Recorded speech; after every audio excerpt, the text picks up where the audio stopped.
The shir might be somewhat shorter.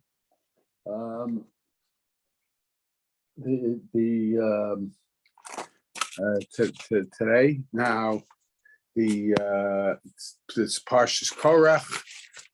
So Torah tells us about Korach's rebellion against Moshe Rabbeinu. Ultimately, about Korach's rebellion against Moshe Rabbeinu, and how together he got Rashi Sanhedrios, leaders of Sanhedrin, to join him. It seems that he had a special focus on trying to get Rashi Sanhedrios, people who were considered judges, interpreters of the law, to join him. Of course, he had the regular troublemakers of Das and Babiram with him. But in Korach's rebellion, it takes a form of sophistication. It's very interesting. My father would always say that the reason the Chazal tell us that Das and Babiram, where they camped, was near where Korach camped. And it says, Oila Rasha L'Shcheno. And it appears from the Medrash that the Rasha is Korach, the Shcheno is Das and Babiram. Das and Babiram, they were the constant troublemakers. They were always rebelling. This is the first time in the Torah that we're told about the rebellion of Das and Babiram.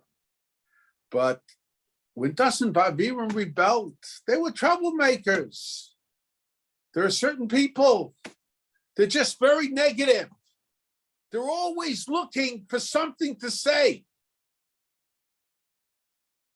But Korach, when he rebelled, he attached it to principle of Kol Eido Kulam Doshim. All the people are holy. He gave it a certain form of legitimacy. That's why it's Oila Rasha L'Shcheno. Woe to the Rasha, woe to Korach, and woe to his neighbors. And in a sense, that's where Korach stands out.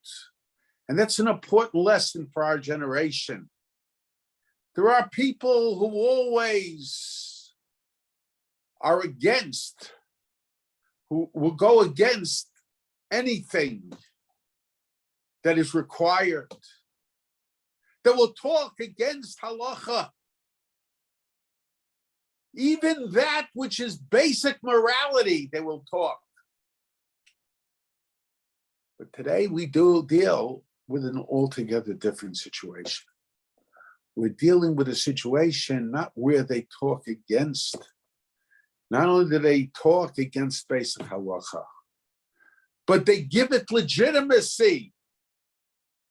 They turn that which is forbidden into a mitzvah.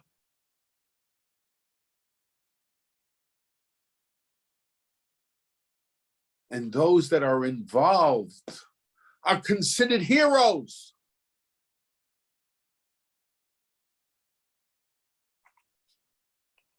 Now, Korach and his camp after the rebellion, so two groups. One group, some say it was the 250 Rashi Sanhedrios, they were swallowed up. And those who took the toast that lit the Torahs, they were burnt. Now we understand the burning of those that lit the Torahs. We saw Nadav and Avihu when they did the Torahs improperly. They were also burnt. But many years ago, I remember being questioned by a person then was a young boy, wanted to know what was the Mida Keneged Mida. We know that HaKadosh Baruch Hu always punishes midah keneged midah, and the form of the sin is the form of the punishment. And the person wanted to know, what was the midah keneged midah in the earth swallowing up Adas Korach? There's some question as to Korach was swallowed up or burnt or both or neither. But whatever it is, what was the midah keneged midah in the form of the sin is the punishment. We know that, let's say, the Jewish people in Egypt, the army of Paro was drowned. We know Makaz Dam, the Nile, the waters of Egypt were turned to blood. And we know one of the sins of Egypt was Kol Habein Hayora Tashlichuhu. Any male child that is born has to be drowned. It was midah keneged midah. Very often reward is also done midah keneged midah. The reason for this, because punishment is not just or a act of revenge. When there is punishment, part of the reason for the punishment is to serve as a lesson. Because when things happen over and over again, people begin to think there is no problem. We could do these things. You know, it happens once, it happens twice. We get used to it. It becomes accepted. The taboo against it ceases to exist. Look what's happening with crime over all the cities of the United States.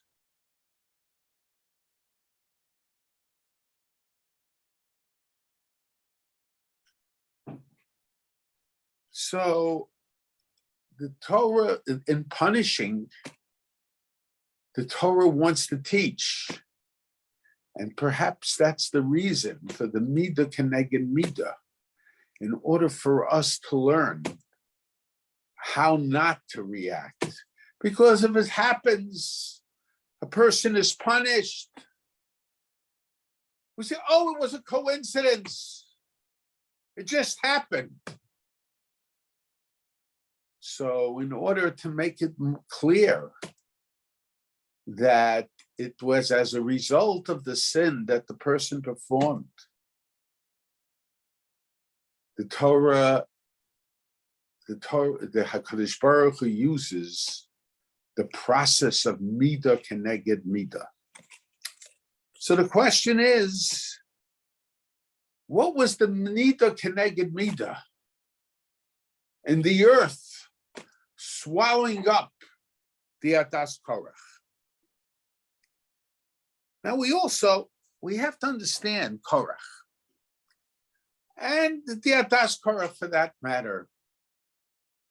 The Adas Korach, they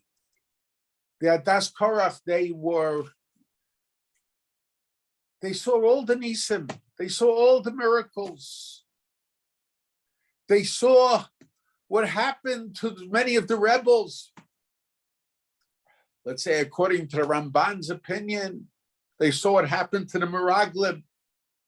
The Ibn Ezra says that Korach, the episode of Korach took place before the episode of the Meraglim. But over and over, they saw miracles being brought by Moshe Rabbeinu. So how is it that they could organize a rebellion? And we're not dealing just with a rebellion of the common man. We're dealing with the rebellion of sophisticated people. Korach seems to have been a sophisticated person.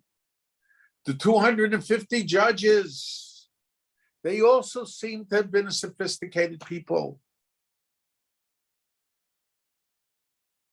It's not so. The question is, how is it that they rebel? Now, the obvious answer is that we say in Pirkei Avos, Hakina v'hataiva v'hakavod notzinas adam min olam, that jealousy, taiva, desire, lust, and kavod, seeking high regard for oneself, takes a person out of the world. What does it mean, it takes a person out of the world? Some say it means that he can lose his chelik in Olam Haba. I mean, I think the simple explanation is when somebody is motivated by uncontrolled desire that comes from jealousy, that comes from lust, that comes from seeking high regard, position, whatever it might be, he loses contact with reality. Now, there are individuals, usually people who are mentally ill, that they don't care. They don't care what's going to happen to them. Recently read about the New York City subway. A person threatened women and men, that he was going to kill them. And he even said that he doesn't care if he dies. But he was mentally ill. He was dangerous.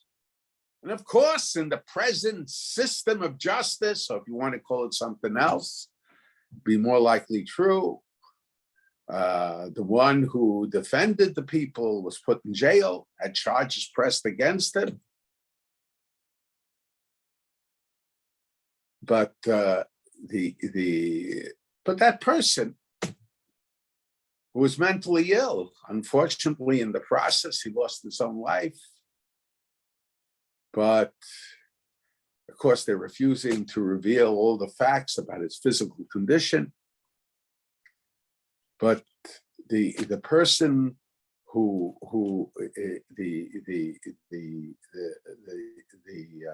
he said, "I'm ready to die."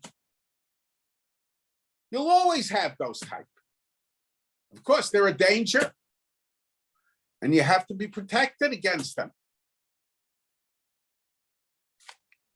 But we're dealing with Korach. We're dealing with the 250 Rosh Sanhedrios. These were sophisticated people. So sure, the motivating factor was kina, taiva, and kavod. There's no question about it. You see, On Ben Pelas's wife, she saved On Ben Pelas. Why did she save On Ben Pelas? How was she able to save On Ben Pelas? She reasoned. She says, if Korach wins, my husband is a nobody. And if Moshe wins, my husband is a nobody. So why should my husband get involved? He didn't come to the final showdown, so to say. She didn't let him. She manipulated by uncovering her hair, whatever it is. She manipulated that he shouldn't be able to leave the tent. Why didn't On Ben Pelas understand that himself? Either On Ben Pelas thought that he'll become a big man, or when people come part of a mob, they don't think as individuals anymore. The mob takes over their thinking. And very often the thinking of the mob is the thinking of those that are behind the mob.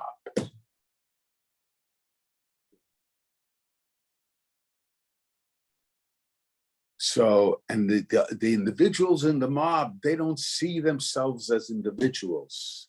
Very often they wouldn't do the things that are being done as individuals because they don't want it associated with them, that irrational action. But regarding the more sophisticated, we have to understand, now it could be the 250 Rashi Sanhedrios could have felt that their positions would have been enhanced with Korach. So we have to understand, but but they saw all the miracles. So yes, it was Kinah Taiva and Kavod that motivated what they did. But they had to have a rationale, a rationalization, to think that they might be successful after seeing that everything took place. How are we to understand it? Now, my uncle and the Brisker Rabbi, many years ago, I attended a conference where a certain speaker from London was speaking about the various Chedushim of my uncle's Torah. And he tried to associate different Chedushim with different periods of time where my uncle was influenced by the society that was around him. And that's why he came up with certain Yesodos. And the Chiddush Torah about Kiddush HaChodesh with Bezdin HaGadol, this person suggested was obviously influenced by my uncle's years at the University of Berlin. And the Yesod, I pointed out to somebody then, that the Yesod, my uncle said, the Brisker Rav also said, and I'm not sure what university the Brisker Rav attended. So it seems somewhat, these people come up with all kinds of theories that have no basis. But my uncle and the Brisker Rav, they suggested that Bezdin HaGadol has a double function, a double role. On one hand, Bezdin HaGadol is the Amator Sheba'al Peh, the ultimate judges of Jewish law. The Amator Sheba'al Peh, the pillar of the oral tradition. And then Bezdin HaGadol also acts as the representative of the Jewish people. But it's two completely separate halachas. When it comes to Chiddush HaChodesh, when it comes to things that have to do with the calendar, so there they act, not as judges, but HaChodesh Hazel Lochem Rosh Chodashim. The declaration of the new moon is given over to the Jewish people. We say, Mekadesh Yisrael B'Hazmanim, he who sanctifies the Jewish people, who sanctified the times. And my uncle suggested that if the Bezdin declared something in regard to the calendar that the Jewish people rejected, it could be that halachically that non-acceptance by the Jewish people will nullify that which Bezdin did in regard to the calendar. There are limitations. Mentions they used to send out letters to explain why they're ma'abir the Shana. Because when it came to the calendar, it came My uncle would say to kibush rabim, to declaration of war. Bezdin didn't act as judges. Bezdin acted as the representatives of the Jewish people. But when it comes to halacha, chas v'shalom, the people cannot nullify something that Bezdin Hagadol decides.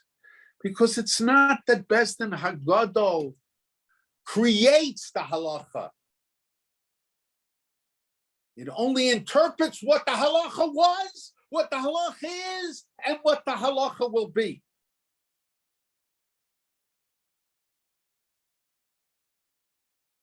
There isn't a changing law.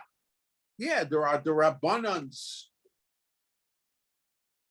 that under certain circumstances can be declared rabbinic law. But when it comes to the Dinei D'Oraisa, Bezdin Hagadol doesn't paskin what they think would be a good law. Bezdin Hagadol paskins what they think is the true law, the law that was given at Sinai.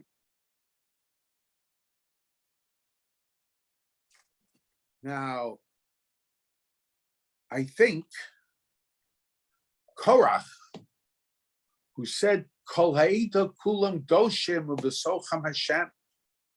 Korach debated Moshe Rabbeinu. Medrash mentions a number of things. He says that he asked Moshe Rabbeinu, if you have a talis kula shel tchelis that's completely blue, does it need tzitzis or it doesn't need tzitzis? And he disagreed with Moshe when Moshe told him the halach is that it requires tzitzis. And he said, when it comes to a mezuzah, so when it comes to a mezuzah, so when it comes to mezuzah, the abayis smolei svarim, if you have a house that has a library of svarim, doesn't require a mezuzah that has two parshias on it. Shman v'hayim shemoah.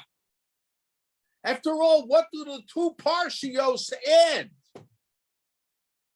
to the bayis smolei svarim, to the library of svarim that you have in your house? And Moshe says it requires a mezuzah. And Korach laughed at it. And Korach took the 250 Rashi Sanhedrias. By the way, I think the question of tzitzis, that's because the parsha of Korach is mentioned right next to the parsha of Korach is mentioned right next to the parsha of tzitzis. But where do we see an argument? What is the basis to the fact that there was an argument about mezuzah? Because we see by Das and Baviram, they stood Pesach Oleihem. So they were dealing with Ohalim that were not just there for one day, Ohalim that were there for extended periods of time. So they needed mezuzahs. So it could be the fact that they had this dispute, this fight with Moshe, and it was Pesach Oleihem. So that it was because the Oel was part of the dispute, but he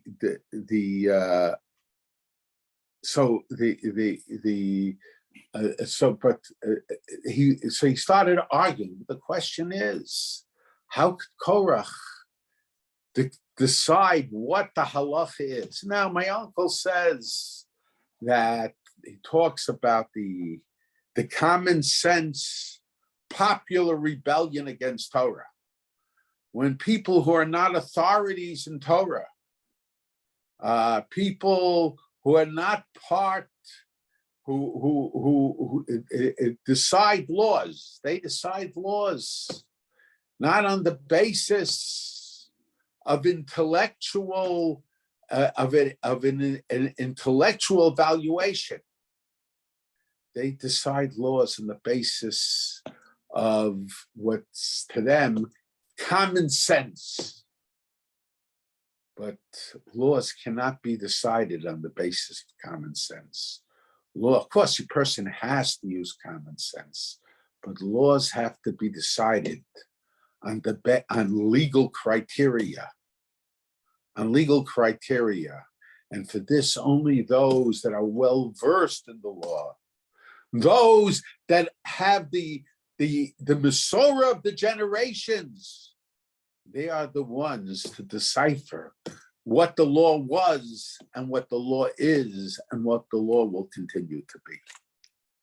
Now, but Korach felt that up till Matan Torah, Moshe Rabbeinu was the one who brought the Torah down.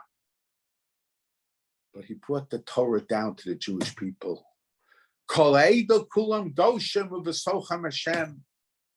The Torah was given over to the Jewish people.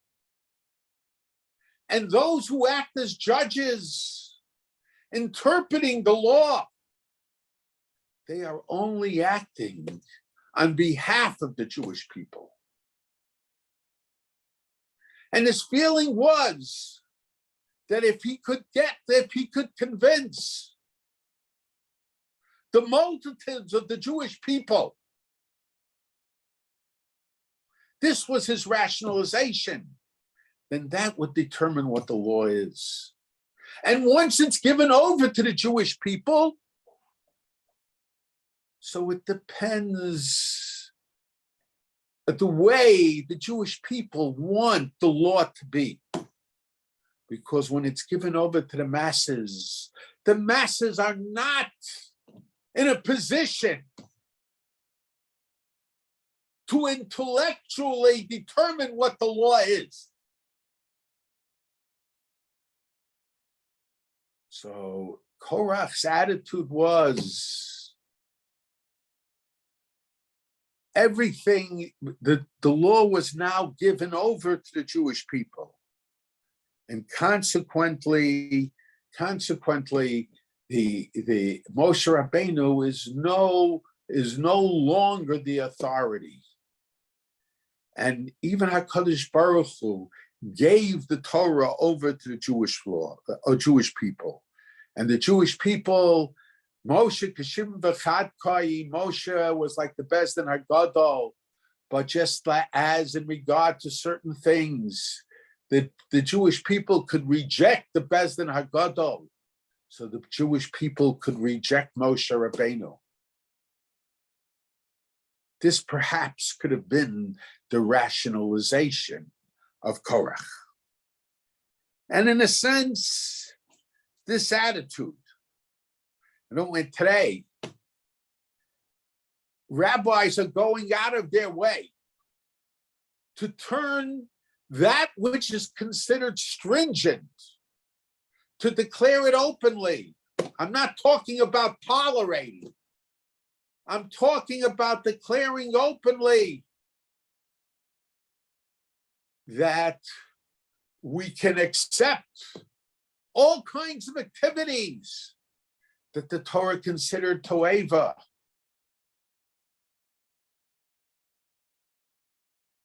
It's acceptable. Even though some will say it's not halachically correct. Why is that? Because that's the tendency of the times. When halacha is decided by the masses, it will follow the tendency of the times. It's reminiscent of what Shabtai Tzvi did. He initiated that people would make, in the time of the Shabtai Tzvi movement, they would make a bracha of Matir Yisurim before committing of cardinal Averos, which are Yehareg Val Yavor, because that was the trend of the group. And why all this comes, what from? All this comes from the idea of Kol Ha'eda Kulam Doshim. In other words, he used Matan Torah as the source for his rebellion. Now, it's very interesting. And his feeling was that God is bound, only because God, even according to him, by the kahal, kol ha'eda, by the eda, kol ha'eda k'tulim shtoshim uvesocham Hashem. Now, it's very interesting that Chazal tell us that regarding Kabbalah Torah, that Klal Yisrael stood tachta Sohar, and HaKadosh Baruch Hu said, "Im tikablu es Torah mutav." That the Medrash says figuratively, God took the mountain of Har Sinai, and he said, if you'll accept the Torah, it'll be good. But if you don't accept the Torah, Sham tehek faraschem, there will be your burial. And people interpret that to mean that if the Jewish people had said, no, we don't want the Torah, so they would have been buried underneath Har Sinai. But I heard from my father, I don't remember if he mentioned the name of the Meshech Chochmah or not, that when it says Sham Tehek Furaschem, there. If it was, they were only Tachta Sohor, it should say Po Tehek Furaschem. Here will be your burial. But the idea is, it wasn't just the acceptance of Torah at that point at Har Sinai, but the Jewish people have to constantly re-accept the Torah.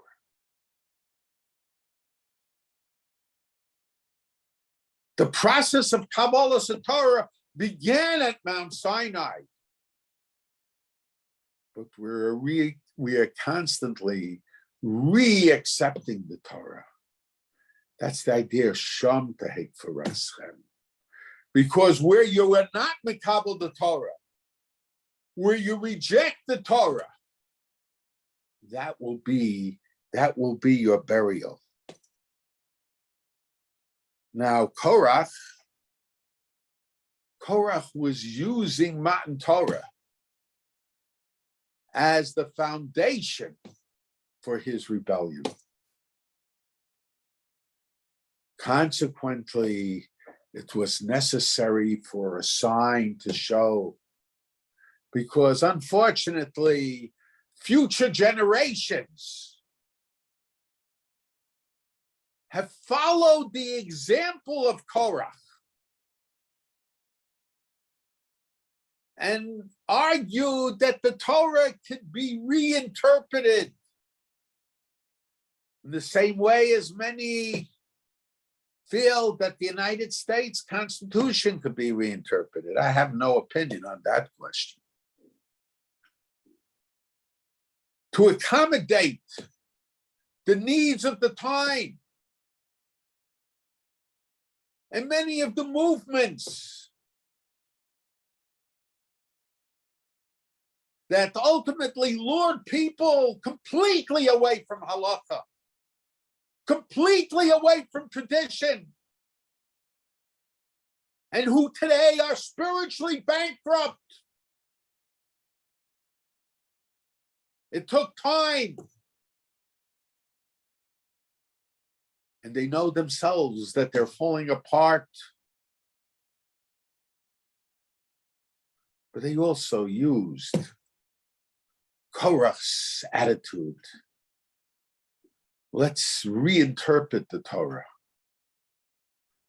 And everything that the Chachamim said, anything that was part of the Masorah, that was the reinterpretation to them of that time.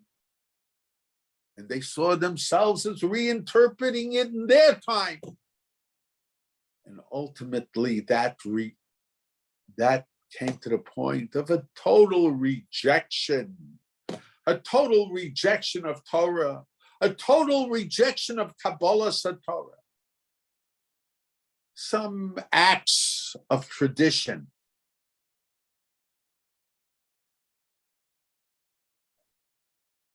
And in a sense, so in order to show that what Korach did, that his use of Kabbalah Satorah had no foundation. So what HaKadosh Baruch Hu said at Har Sinai, Sham tahek furaschem. So that's why the earth swallowed them up. To show that at Har Sinai, of course, we shouldn't have needed it. But unfortunately, there are Korachs in every generation. So in order to show that Korach, that we should not make the mistake of Korach, to think that the halacha changes with time, legitimately can change with time. That the halacha can be based on the perspective of the people of different generations. So because of that, what was said at Matan Torah took place with Adas Korach, Sham tahek furaschem. The earth swallowed them up alive, because in order to show that they were not, that they shouldn't be able to use Har Sinai, that on the contrary, they were negating Matan Torah and they were negating Har Sinai. Okay, we'll leave it here. If anyone has questions, please put them in the chat.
Okay, what would you say about a halacha?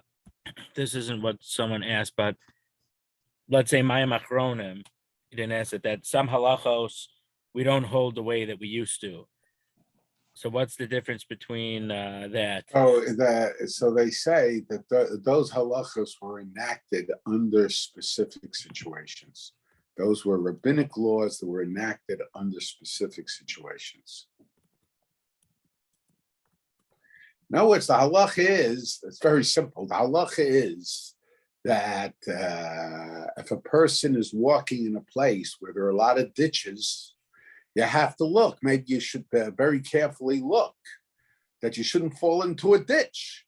But if you're walking on a sidewalk, you still should be careful, but you don't have to look with the same carefulness because there are no ditches there. So the same thing is true about Mayim Achronim. The purpose of Mayim Achronim was because the salt was dangerous for the eye. So they had it on the table. So you have to wash your hands to remove the danger. But if there is no danger, you don't have to remove the danger.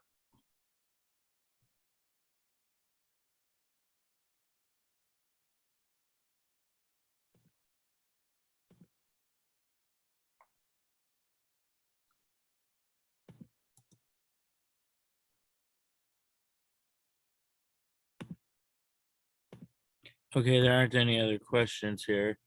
So thank you, Rabbi. Thank you, everyone. Mir Tashem next Okay. week, but stay tuned for the email. I forgot to send the email this week.